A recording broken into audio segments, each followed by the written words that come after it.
Bruges parece ter saído de um livro antigo, e sem dúvidas não foi feita para turista. Ela sobreviveu quase que por acidente, foi esquecida por séculos, e talvez por isso continua viva. Hoje a gente vai explorar Bruges aqui no Mundo Show.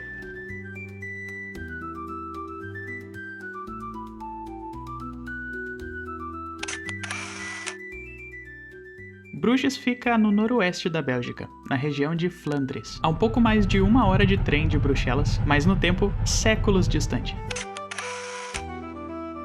Bruges parece congelada no tempo, não por conta do clima, mas pela história. Bruges é o que sobra quando o tempo quase para e ninguém percebe. Os canais, as ruas estreitas feitas de paralelepípedo, as fachadas antigas e o comércio intenso no centro da cidade ajudam a entender o porquê dessa afirmação.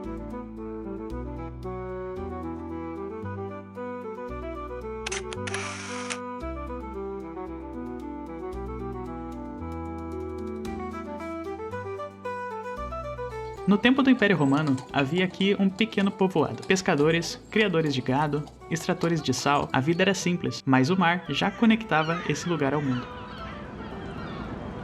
Dizem que o nome Bruges pode vir do nórdico Bryggja, que significa cais, ou do germânico Brujo, que tem um significado muito parecido. E foi na época da expansão do Império Romano que a coisa mudou por aqui. No século IX, uma estrada romana cruzava o rio Reie, e por ordem dos francos que comandavam a região, nessa cidade surgiu uma fortaleza que servia como defesa contra os povos inimigos. Nos anos 851, para fugir de ataques inimigos, monges se refugiaram em Bruges. E essa é a primeira vez que o nome da cidade aparece nos livros de história. Balduíno I foi o primeiro conde de Flandres e chegou à região de Bruges por volta dos anos 863. E essa chegada foi inusitada. Ele ganhou um pedaço de terra do seu sogro, o rei Carlos II de França, como dote por ter entrado para a família. E assim, Balduíno I serviu como representante local do rei em Bruges. E foi aqui nessa região que Balduíno I, o conde que deu início ao condado de Flandres, viveu com a sua esposa Judite de Flandres. E o nome Burg vem da palavra holandesa para castelo, burcht, mas às vezes também pode significar centro da vila, dependendo do contexto que é utilizado. E mesmo apesar de sua posição hereditária, seus descendentes continuaram a construir a dinastia do conde, com Bruges servindo como centro do poder e capital do condado de Flandres. E no século XI, Bruges se torna uma potência na Bélgica. E muito disso foi por conta do comércio de tecidos de lã. E tanto por ser a capital do condado de Flandres, como por estar em uma localização extremamente favorável. Do lado do mar, Bruges evoluiu para se tornar uma cidade industrial e comercial, e também um porto internacional. Por conta dessa expansão e importância comercial, no final do século XIII, os grandes mercadores italianos escolheram Bruges como base fixa para o comércio marítimo. E por conta da boa repercussão e expansão comercial de outros países, mercadores de toda a Europa vieram e se estabeleceram na cidade. E foi nessa época que vários edifícios importantes da cidade foram construídos, como o Campanário Belfort,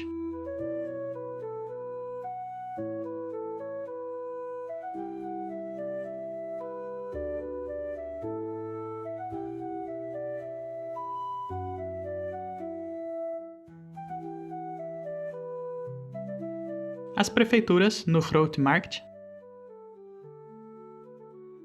o Hospital de São João,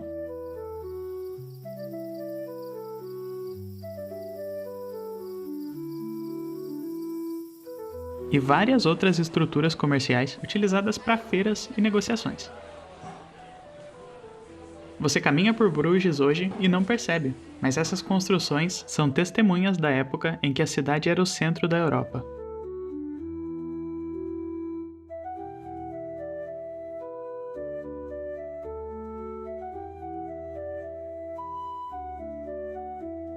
Um fato interessante é que a primeira bolsa de valores do mundo foi estabelecida em Bruges, durante esse período. No século XIV, Bruges podia orgulhosamente se considerar um dos centros comerciais mais importantes do noroeste da Europa.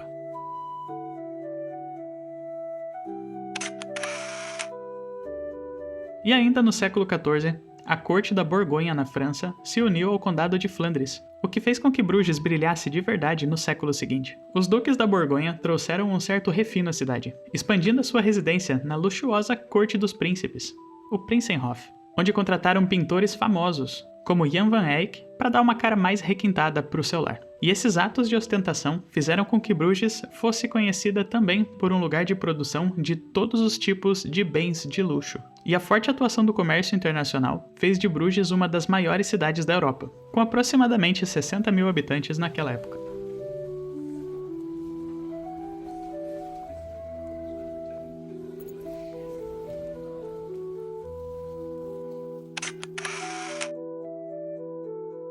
Mas se tudo ia muito bem, o que fez Bruges quase desaparecer por completo? Bruges não parou no tempo. O tempo é quem passou sem olhar para trás.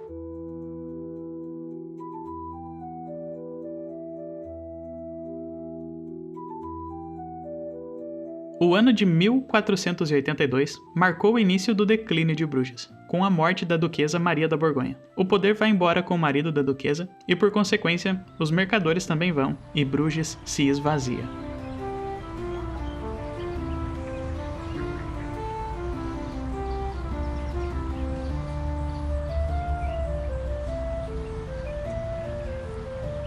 Com a queda do comércio, a conexão de Bruges com o mar se tornava cada vez mais assoreada, e a cidade fez o que pôde para manter os canais em condições de uso, sabendo que isso mais tarde poderia ser uma vantagem geográfica importante. Mas a coisa não se sustentou. O mar se afastava e os navios também. E então, alimentada por diferenças religiosas e políticas, os séculos seguintes foram marcados por guerras e mudanças de poder, sendo comandada pelos impérios espanhol, austríaco, francês e holandês. Mas mesmo com todas essas mudanças, pouco na cidade se alterou, e a cidade nunca perdeu sua identidade católica, onde várias igrejas se formaram e algumas seguem de pé até hoje.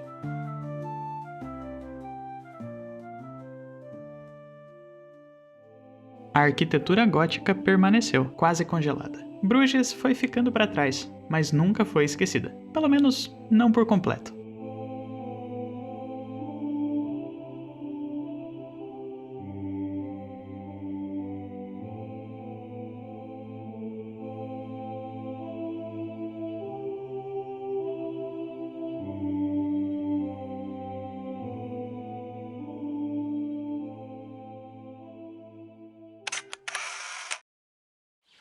Algum tempo depois, na época da independência da Bélgica, Bruges ainda seguia enfraquecida. A Revolução Industrial, que acontecia no mesmo período, praticamente ignorou a cidade, que permaneceu conhecida pela pequena indústria artesanal de rendas. No entanto, Bruges foi conectada à insurgente rede ferroviária belga. Na época, a estação ficava na Praça Tizande. Com o fluxo de pessoas passando pela cidade, uma comunidade britânica decidiu se estabelecer no lugar, pois acabaram se encantando com a arquitetura gótica do local. E a arquitetura de Bruges teve tanto peso em seu renascimento que fotos da cidade sonolenta, mas cheia de mistérios, publicadas em um livro chamado Bruges La Morte, inspiravam leitores a visitar a cidade. E assim, o patrimônio de Bruges foi redescoberto, e a cidade deu seus primeiros passos na indústria do turismo.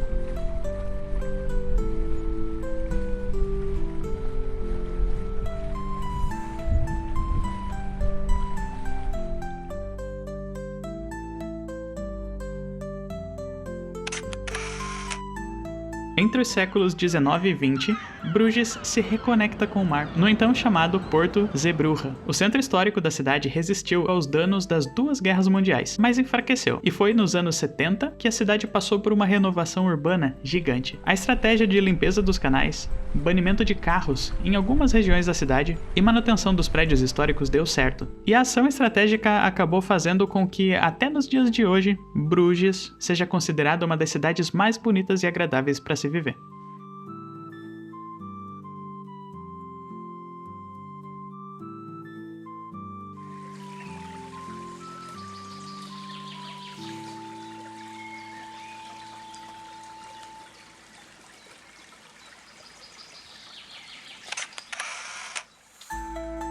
Nos anos 2000, Bruges recebeu o título de Cidade Patrimônio da Unesco, e em 2002 foi denominada a Capital Cultural da Europa, reforçando a sua importância internacional. A cidade foi palco para produções cinematográficas, como o filme Em Bruges, no ano de 2008, e a série A Rainha Branca, produzida pela BBC em 2013. Outros encontros de bastante valor social acontecem por aqui, como a Trienal de Bruges, onde a cada 3 anos, vários artistas e arquitetos nacionais e internacionais são convidados para dialogar no centro histórico da cidade.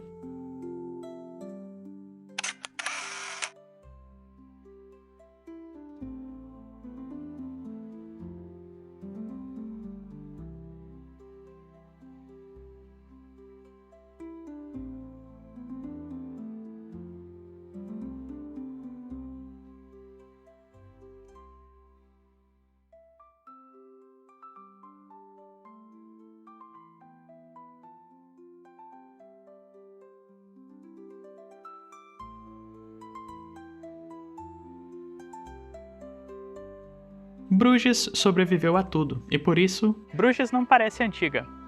Bruges parece eterna.